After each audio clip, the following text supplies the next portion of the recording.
Gotta go fast. Gotta go fast. Gotta go faster. Wait, who the hell wrote this script?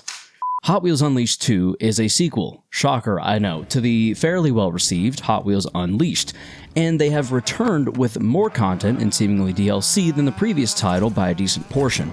I should elaborate a bit on the previous claim about DLC by saying specifically that they've added more while also spacing it out. Now, instead of packs, there are individual pairs and clusters of cars that do go on sale and were at the time of streaming myself playing this game, but some of the non-sale prices felt a little bit questionable at best. Oh, they're literally just $2.99 a piece. Oh gosh, just a scratch pack? They're selling intentionally dented cars. That's insane. Creature Rampage is the story mode this time around and gives context for the races you compete in with a fairly large map and races varying in mode to race across. Was the voice acting and overall premise a bit gimmicky, silly, and overdone? Yes. What did you expect from the franchise of toys in which you regularly drive into the agape mouths of predators without any repercussions? There is a charm to it though, and the first boss race I did, in which you hit targets to prevent the rage from activating, was genuinely interesting and a solid way to freshen up the finish first formula. The vehicle I chose for this race was a motorcycle with no rider, which was weird. Speaking of vehicles, being the main focus for this game, I wasn't sure what the approach would look like here, but they're broken down into categories of drifters, balanced, rocket, heavy-duty, off-road, and swift. Every vehicle I drove handled and performed entirely distinct from the one before and after it. Balanced cars just kind of felt right. Drifters were a ton of fun around wide turns. Each vehicle had its area of expertise, while more than keeping up with the rest of the pack. The team at Milestone did a wonderful job making each and every Hot Wheel you choose feel completely different without being left behind by an obviously superior vehicle. If you disagree, you might just need to upgrade the one you're using. Under vehicle management, you can start making every Hot Wheel that much faster and better in just about every way. The beauty of it is, while there are cons to each upgrade, the upgrade after it offsets the con in near exact parity, meaning your Hot Wheel only improves overall. You can even purchase upgrades that make a specific Hot Wheel immune to certain obstacles, making your chosen Hot Wheel perfect for any of the modes you choose to spend time in. There are 6 modes, or I guess technically menus, you can spend your time in. Creature Rampage, Quick Modes, Online Multiplayer, Garage, Track Builder, and add-on? I don't think I ever opened the add-on menu. We've talked about Creature Rampage already. Quick Modes are just to the point races, and Track Builder really speaks for itself despite me not spending any time on it prior to this review.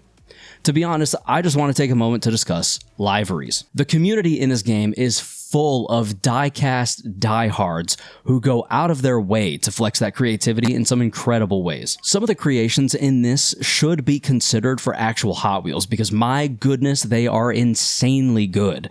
So much so, I was inspired to try my hand at creating one myself.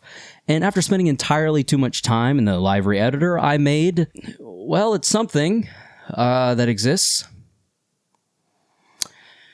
publicly. I also found a sticker creator that is essentially the Black Ops emblem creator, but is perfect for creating characters and people like the ones seen on the more impressive liveries I was referring to previously. In a similar vein to my thoughts on liveries, what are the Track Builder players smoking? Because I want some of that. It's gotta be some of the best, most pure crack on the market. What is happening? Oh my god. This is so... I only just now noticed the name of this track. I apologize. As someone who has played with and still owns their childhood Hot Wheels, this game is just a strong, fun dose of nostalgia. Racing around in Hot Wheels classic vehicles and some more modern cars from other forms of media is cool to see here and is just a credit card swipe away. If you're anything like me and enjoy a solid arcade racer and or played the first one like I did, you're gonna feel right at home in this sequel that is just bigger and better in every way than the first. That's why I would say it's every bit worth the time to download and the storage space on your drive. Now, what about Anime Among Us? Death Note Killer Within, sorry about that, is a Japanese spin on the whodunit in the form of a video game. Kind of. If that sounds familiar, then you probably played Among Us, and if you enjoyed that, give this a go. In case you don't know anything about Death Note, I'll explain as briefly as I can, just enough for you to have a general understanding before I let you know if it's any good. It is. 2 teams, 4 positions total, 2 on each team. The blue are the law, the red are the vigilantes. The blue team can be played as either L, the leader, or one of many investigators, and that determines your specific role on that team, which is, on a large scale, to capture the vigilantes, Kira and their follower, or followers. I haven't been in a game with more than 1 follower, so it's typically just 2 players you're after. But there are other goals and tasks like speaking to pedestrians, stealing IDs, and progressing the investigation or new world progress depending on the team you're on. But most games will end with Kira and or their follower being found Death Note in hand, or L, the investigators, being picked off until Kira and follower are all who remain. The only way I've been able to keep up with Kira and their murderous shenanigans is with Focus by Advanced GG. Use code KARAS10 at advancedgg.com for 10% off checkout to get locked in and track down the killer or evade with maximum stealth. As mentioned before, if you enjoyed Among Us, you'll be getting back on a bike after a few years trying this out. The game consists mostly of, I saw Fartbox69 with the Death Note, she's definitely Kira. Who had me was the other guy who wanted to suspect me, and Mr. Persona, and Mr. Persona was the only person who was on my boat. Or Kira slightly stating some vague nonsense about a random, unassuming player that is definitely an investigator, but everyone in the lobby buys the garbage they're selling. Not that I've had direct experience or anything. Alright, here's the part where you guys all go for it. It's either Do it. It's Lilith, is it not? 100%. I swear to God, it's 100% Lilith. She's not even a good liar. That's the worst part. If you're into more social gaming that involves brief discussions separated by deception, backstabbing, and generalized anxiety, then this might not be for you, you fun sucker. Joking aside, I was surprised by how enjoyable this was, as I wasn't in on the Among Us boom in 2020, and considering its release day was the same day it became free for PlayStation Plus Essential subscribers, you're playing alongside the new install base. This is one of those games that will just be something you enjoy or don't, but I'd say it's worth the time to download and space on your drive. Also, anyone that looks like L or Kira, or like they have a Guardian Shinigami on their side, is using a skin, which confused me at first. All they seem to do is put a target on you for new players, which is literally everyone right now. I do not understand the logic there by the team at Grounding Incorporated. What I do understand is the hype I feel around anything set in Japan, like our next game, Ghostwire Tokyo. This game is drowning in style and mystery, so as of now, all I really know is this.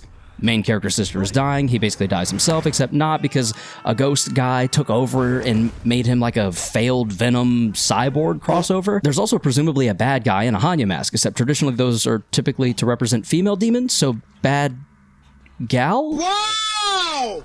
Beautiful! Anyway, bad, possibly girl, wants to be the main character's sister's salvation, which is most definitely a vague threat at best. So where does that leave us? Scouring the streets of Tokyo, devoid of human beings and peppered with visitors, aka Slendermen and their headless, younger, Japanese schoolgirl sisters, of course.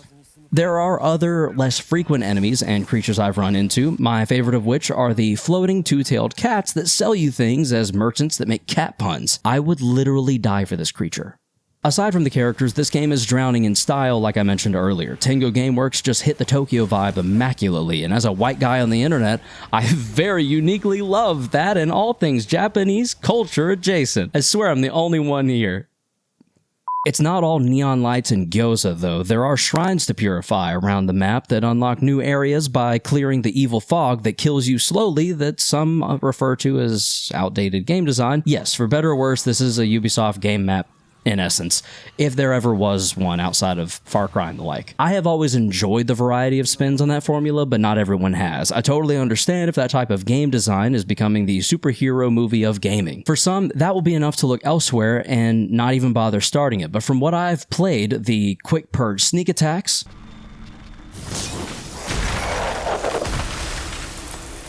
soul snatching,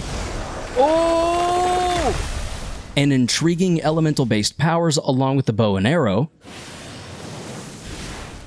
Oh, we learned fire.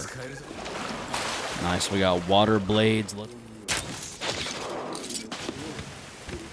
Headshot! Have me invested in where this story will end up. As a recent Yakuza game fan, more of these games based in Japan are getting my undivided attention, and I'm not mad about it. You may be, however, and for that reason, I'm gonna say this game is worth the time to download, but it's only worth the storage space if you're really curious where the story goes from here. Otherwise, you may not love the overly simplified stealth kills, clear the map, repeat gameplay loop. What you would enjoy are more videos and streams of mine, just like this one. What is happening to the ship?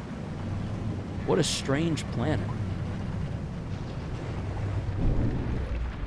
Okay, what is happening?